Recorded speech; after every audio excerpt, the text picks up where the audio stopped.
Salut, stimați prieteni! Suntem iarăși pe canalul Casa Muzicii, magazinul tău preferat de instrumente muzicale. Și astăzi vreau să vă prezint un produs ce avem în stoc, combo amplificatorul pentru chitară electrică și electroacustică Boss Katana 50 MK2. Amplificatorul combinat cu 50 de W pregătit pentru scenă cu un difuzor personalizat de 12 inch, 5 caractere unice de amplificare, clean, crunch, lead, brown și acustic, plus varietăți noi de sunete pentru fiecare. 5 secțiuni de efecte independente, booster, mod, FX, delay și reverb, cu 3 varietăți selectabile în fiecare.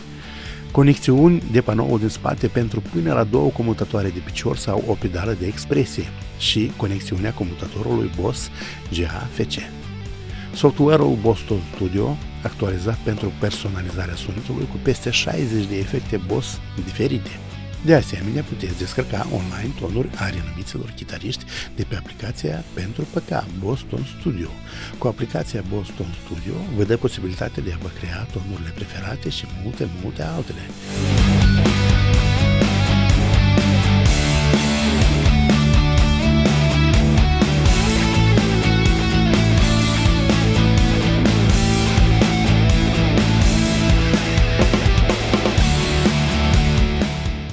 Suntem bucuroși mereu să vă așteptăm la Casa Muzicii pentru informații suplimentare și să faceți cunoștință cu toate produsele ce le găsiți doar la Casa Muzicii. Vă așteptăm și fiți cu ochii pe noi!